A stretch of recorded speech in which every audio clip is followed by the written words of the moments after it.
On October 6, 2024, the world marched for Gaza. Tens of thousands of people took to the streets in a global display of solidarity. From Washington, D.C. to Rome, London to Paris, and Manila to Cape Town, the message was unified. End the violence, stop the killing. Protesters demanded an immediate ceasefire and an end to the siege on Gaza. They called for an arms embargo against Israel, and urged world leaders to take concrete steps toward a just and lasting peace. In Washington, D.C., over 1,000 demonstrators gathered in front of the White House. Their chants echoed through the streets, urging the U.S. government to take a stronger stance against the ongoing violence. The protest, however, took a tragic turn when a distraught individual attempted self-immolation, highlighting the desperation and anguish felt by many. Rome witnessed one of the largest demonstrations, with thousands marching through the city center. The protest turned violent as tensions escalated, leading authorities to deploy tear gas and water cannons to disperse the crowds. London's National March for Palestine saw an estimated 40,000 people participate. Despite a heavy police presence and a few arrests for minor disturbances, the march remained largely peaceful. Protesters carried banners and chanted slogans demanding justice for the Palestinian people and an end to the occupation. Similar scenes unfolded in cities across the globe, from New York City's Times Square to the streets of Jakarta, where at least 1,000 people gathered near the U.S. Embassy. The global outcry was a testament to the widespread condemnation of the ongoing conflict and the growing desire for peace. The seeds of this global unrest were sown a year earlier. On October 7, 2023, Hamas, the Palestinian militant group controlling Gaza, launched a surprise attack on southern Israel. The attack, which involved crossing the border fence and firing rockets into Israeli territory, resulted in the deaths of 1,200 Israelis. Additionally, around 250 people were taken hostage by Hamas. The world watched in shock and horror as the conflict rapidly escalated. Israel, citing its right to self-defense, launched a full-scale military operation in response. The Israel Defense Forces initiated a bombing campaign targeting Hamas infrastructure in Gaza. This operation included airstrikes, artillery shelling, and a ground invasion. The conflict, however, quickly spiraled beyond the borders of Gaza. Israel, facing rocket attacks from Lebanon, conducted a ground operation in the country, further escalating regional tensions. Adding fuel to the fire, Iran, a staunch supporter of Hamas, launched missiles into Israel, signaling a dangerous widening of the conflict.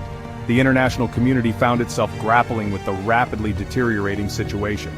The U.S. and its allies stood firmly behind Israel, supporting its right to defend itself against terrorism. International condemnation of Hamas's attack was swift and widespread. However, concerns grew over the escalating civilian casualties in Gaza, and the potential for the conflict to engulf the entire region. The world watched with bated breath, hoping for a swift resolution that seemed increasingly elusive. A year later, the Gaza Strip, once home to 2.3 million people, lay in ruins. The relentless conflict had exacted a horrifying toll on the civilian population. The United Nations Relief and Works Agency for Palestine Refugees in the Near East estimated that nearly 42,000 Palestinians had been killed since the conflict began. The agency reported that 90% of the population was displaced, with many seeking refuge in overcrowded UNRWA shelters or in the ravaged remains of their homes. The humanitarian crisis in Gaza was nothing short of catastrophic. Hospitals, already struggling with limited resources, were overwhelmed with casualties. Food, water, and medical supplies dwindled as the siege tightened. The UNRWA, struggling to provide aid amid the violence, reported that 140 of its staff members had been killed, and 130 of its installations impacted by the fighting. The situation grew increasingly dire as each day passed, with international organizations warning of a looming famine and a complete collapse of essential services.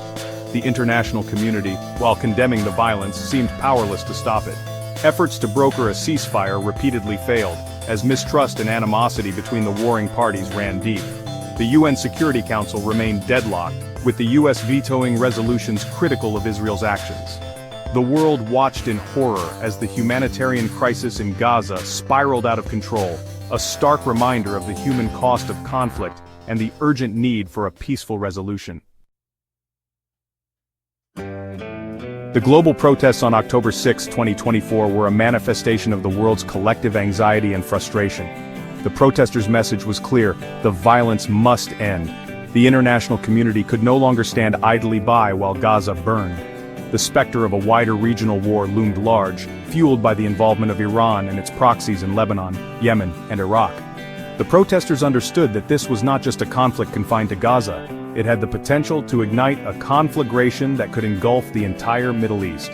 Beyond the immediate concern of a regional war, the protests also highlighted the growing fear of rising Islamophobia and anti-Semitism worldwide.